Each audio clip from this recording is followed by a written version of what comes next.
जी viewers, welcome back healthy morning. हमारे साथ बैठे हैं अकबर साहब और हम उनसे उनकी ज़िंदगी के बारे में पूछ रहे हैं। अभी हमने काफ़ी मीडिया पे बात करी, थोड़ा सा उनका भी पूछते हैं।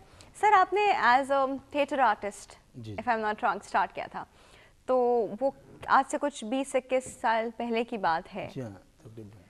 कैसे शुरू किया था सर? क्या कर रहे थे? थिएटर आर्टिस्ट कैसे बन गए? आर्ट्स काउंसिल में जो है वर्कशॉप हुए थे, 3 वर्कशॉप हुए थे, तो उसमें मैंने तीनों किए थिएटर वर्कशॉप। ओके। तो उसमें हमारे तलत हुसैन साहब वो उस्ताद हैं हमारे, अंजुम अयाज साहब, अली अहमद साहब, बड़ा नाम है थिएटर के हवाले से।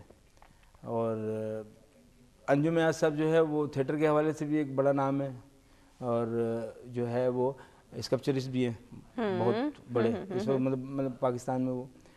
तो वो एक वर्कशॉप हो रही थी, तो पहली की मैंने, फिर मैंने दूसरी की, फिर तीसरी, तो फिर उसके बस वहाँ से फिर सिलसिला शुरू हो गया और मैं थिएटर करता। जब से फिर मैं वो शुरू में मैं थिएटर करता रहा, फिर उसके बाद जब जाहिर है आहिस्ता आहिस्ता टीवी की तरफ आना हुआ। जैसे आजकल नापा जो है वो थिएटर के हवाले से ट्रेनिंग दे रहा है, उसमें हाँ। तलत साहब वहाँ पे होते हैं, अंजुम अयाज साहब भी वहीं होते हैं, और अब वो सारे नापा के लोग भी जो है वो थिएटर तो कर ही रहे हैं, वो वहाँ पे जो उनका होता है, लेकिन वो टीवी की तरफ आ रहे हैं। लेकिन थिएटर फिर भी अब जो है, पहले तो बहुत होता था, लेकिन अब बहुत मुश्किल है, बहुत। अब या तो ये कि इसके मतलब व्यूवर्स जो है वो, या ये है कि हमारे पास हॉल नहीं है, थिएटर हॉल नहीं है, एक आध थिएटर हॉल है, और जो यहाँ पे मतलब एक जो उसको समझा जाता है ना कि एक तो थिएटर है जो आप देखते होंगे, दूसरे वो स्टेज ड्रामा, हाँ, लेकिन वो थोड़ा सा क्वालिटी में फ़र्क है कि मतलब ये हम इसको कहते हैं कि आर्ट थिएटर, और वो ज़रा सा कमर्शियल थिएटर या उस टाइप से। हालांकि कमर्शियल ये भी होता है, लेकिन ये आर्ट थिएटर होता है। हाँ, लेकिन इसमें ज़रा सा ये है कि बाकायदा एक स्क्रिप्ट होता है, और बाकायदा रिहर्सल जो है वो होती हैं 15-15, 20-20 दिन, महीना, और पहले तो बहुत होती थी। तो अब इसमें स्क्रिप्ट नहीं होता है, इसमें बस वो उन्होंने जुमले एक दूसरे को करने होते हैं। तो अब वो या तो ये है कि वो नहीं है, हॉल नहीं है, अब एक ही है मतलब इतनी अप्रिसिएशन नहीं रही फ्रॉम पीपल के आपने थिएटर कंटिन्यू। अब ये नापा वाले निकल रहे हैं, हाँ। लेकिन नापा वाले जो है ना, वो भी निकलने के बाद जो है ना थिएटर नहीं कर रहे हैं। हाँ, हालांकि उनको थिएटर की ट्रेनिंग दी जा रही है, लेकिन वो निकलने के बाद बस जो उन्होंने क्लास में या हाँ कर लिया तो कर लिया, सब टीवी की तरफ जा रहे हैं। भाई टीवी की तरफ मतलब मैं भी कर रहा था टीवी और साथ साथ, लेकिन मैं थिएटर को पहले वो करता था कि नहीं थिएटर करना है।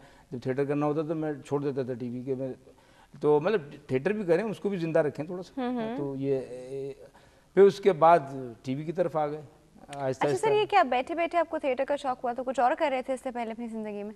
हाँ, इससे पहले मैं कुछ और मतलब काम था मेरा, मैं वो कर रहा था।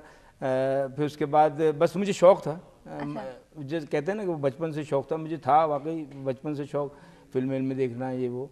लेकिन ये है कि बस अब ज़ाहिर है कि वो सीढ़ी पे चढ़ना था, तो पहले थिएटर सबसे बेस्ट है। अगर आप इस साइड पे हैं तो उसमें आपको सब कुछ पता चल जाता है। थिएटर अलग है, टीवी अलग है, फिल्म अलग है, तो फर्क है तीनों में। फ़र्क है, एक्टिंग तो तीनों जगह पर है। क्योंकि नहीं, अब जैसे अभी इस वक्त हम लाइव बैठे हुए हैं, थिएटर वही है, इस वक्त हम थिएटर कर रहे हैं।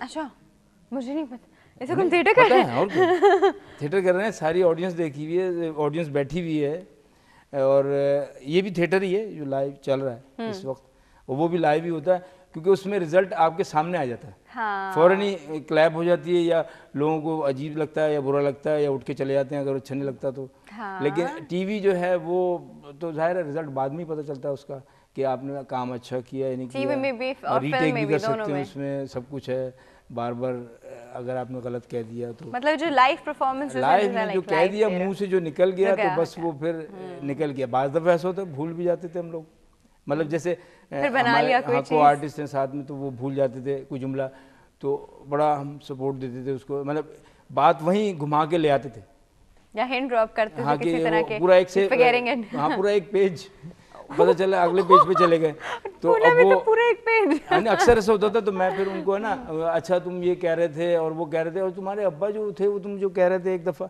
तो वापस उस लाइन पे आ जाता था वो, अरे हाँ वो मुझे याद आया, तो फिर ये होता है, वो करना पड़ता है। हालांकि प्रॉम्प्टर होता है पीछे, लेकिन बार बार मिस हो जाता है, लेकिन ये करते हैं। लेकिन ऑडियंस को नहीं पता चलने देते कि हमने क्या किया है। डेफिनेटली ऑडियंस को पता चलने दिया तो you lose it right then and बड़े बड़े भंड होते हैं उसमें, लेकिन ये है कि ऑडियंस को नहीं पता चलने देते कि हम क्या हुआ। सही। इस टीवी में जो है वो जाहिर है वो तो सारे भंड जो है सारे एडिटिंग में निकल जाते हैं। अक्सर आर्टिस्ट जो बने हुए एडिटिंग की वजह से बने। ये वेरी ट्रू। हाँ, वरना एडिटर सबसे ज़्यादा मेहनत करता है। सबसे पहले डायरेक्टर, फिर उसके बाद कैमरा, उसके बाद एडिटर की बारी आती है, तो वो एक एक चीज़ नोक पलक जो है वो संवारता है, और आर्टिस्ट हाँ भाई मैंने कितना अच्छा काम किया। पता नहीं इसके पीछे इतनी ज़्यादा मेहनत है। अच्छा सर, मुझे बताएं कि आप अभी आगे और ज़िंदगी में क्या करना चाहते हैं रिलेटेड टू दिस फील्ड और समथिंग एल्स?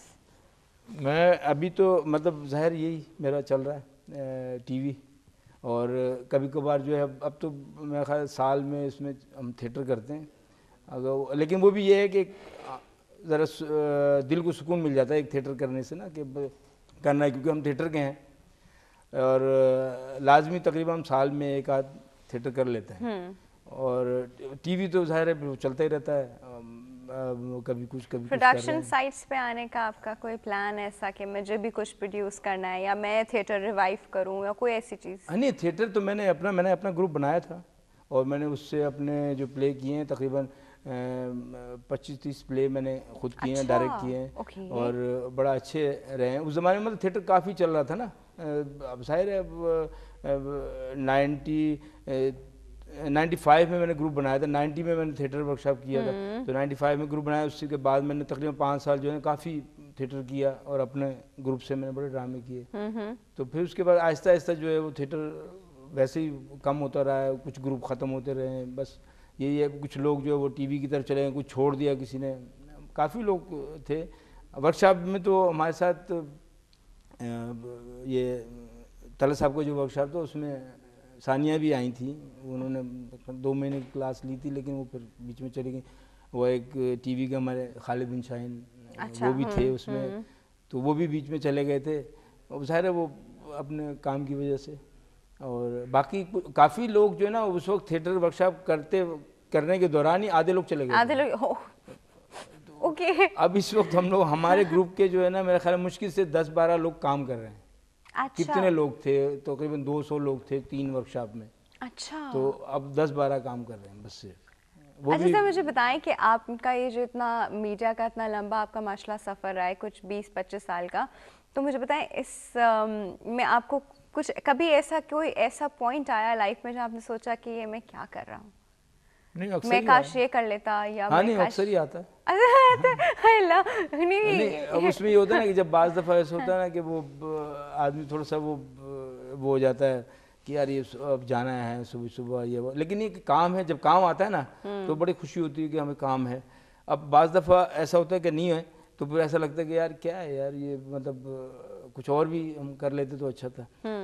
लेकिन ये जब काम नहीं होता, हाँ काम नहीं होता तो मतलब ये कुछ और भी साथ साथ कर लेते हैं। अब कहते हैं sir it's not a constant bread and butter वाली चीज़ नहीं होती है, कभी काम है तो ठीक है, नहीं है तो हाँ। लेकिन ये है कि मैं थोड़ा सा ये है मेरे साथ कि मैं थोड़ा सा आर्टिस्टिक माइंड भी हूँ, और मैं मतलब तकरीबन 7 साल से वो मेरे जो उस्ताद थे अंजुम याद साहब, वो स्कल्पचरिस्ट हैं, वो स्टोन और मार्बल में कार्व करते हैं। आप भी करते हैं? तो उनको देख के मैं असल में मैं थिएटर के हवाले से उनके पास जाता था, तो मैं जब उनको देखता था काम करते हुए तो मुझे ज़रा सा वो था, मैं ज़रा टेक्निकली ज़रा करता रहता हूँ घर में भी, तो सारा काम खुद ही करता हूँ। तो वो जब मैं देखता था तो मैंने कहा यार मैं भी ये करूँ, तो फिर मैंने उनसे थोड़ी सी हेल्प ली। तो अब अल्लाह का शुक्र है मैं मतलब काफ़ी काम किया मैंने, और तकरीबन 3 तो मैंने सोलो एग्जीबिशन किए हैं और ग्रुप्स में किए हैं काफ़ी। वो कुछ काम मेरा जो है वो काफ़ी गैलरीज पे वहाँ पे पड़ा हुआ है तौहीद कमर्शियल पे। अच्छा। जी हाँ, मैं करता हूँ वो स्टोन और मार्बल में कार्विंग, तो उसमें आयरन में तो स्कल्पचर करता हूँ माशाल्लाह। तो मतलब अपने आपको हमेशा बस बिजी रखते हैं। घर में भी जो है ना मैं अगर कोई प्रोजेक्ट आए तो वो कर लिया, वरना ये कर लिया, फिर प्रोजेक्ट कर लिया। घर में होता हूँ, मतलब घर में जैसे मैं घर में काम करता हूँ, अपना वर्कशॉप घर में बनाया हुआ है, तो अगर नहीं काम तो अपना वो करता रहता हूँ। अगर काम आया तो वो ज़ाहिर है घर में अपने चला जाता हूँ, बस सही। ये है। अच्छा सर, शो का जो वो वक्त है ना, आपको पता है जैसे हर चीज़ का वक्त ख़त्म हो जाता है, अच्छा, कोई वक्त हमेशा नहीं रहता, सही है। इसी तरह इस वक्त शो का वक्त भी बेहद ख़त्म हो चुका है। तो हम यहाँ पे तो सर को बहुत बहुत शुक्रिया आपके आने का, अपनी अपनी ज़िंदगी की बातें हमसे कुछ शेयर की और बड़ा अच्छा लगा इनसे बात करके भी। और लेकिन वक्त जो है वो ख़त्म हो चुका है। तो मैं मतलब आखिर में हाँ बस हाँ, सिर्फ please please health please. TV के हवाले से हाँ हाँ, कहूँगा कि तंदुरुस्ती जो है वो हज़ार नेमत है, हज़ार जैसे मैंने पहले कहा था। तो मतलब अपना ख्याल रखें और अपने शहर को तंदुरुस्त रखें, अपने पाकिस्तान को तंदुरुस्त रखें, अपने मुल्क को तंदुरुस्त रखें, तो सब ठीक रहेगा। क्या बात है जी। अच्छा जी व्यूअर्स, यहाँ आप हमें ईमेल कर सकते हैं healthymorning@health-tv.tv और फेसबुक पे जो हमारा पेज है www.facebook.com/healthtv.tv, यहाँ पे भी आप आके हमसे बात कर सकते हैं। हेल्दी मॉर्निंग में डॉक्टर आफिया के पेज पे डायरेक्टली हम बात कर सकते हैं। कल हम फिर आपकी खिदमत में हाजिर होंगे बहुत ज़्यादा अच्छी अच्छी इन्फॉर्मेशन लेके, नई नई बातें और नए नए गेस्ट लेके। अपना बहुत ज़्यादा ख्याल रखने वाले हैं आप लोग अब, और हेल्थ टीवी भी देखते रहेगा। अल्लाह हाफिज़।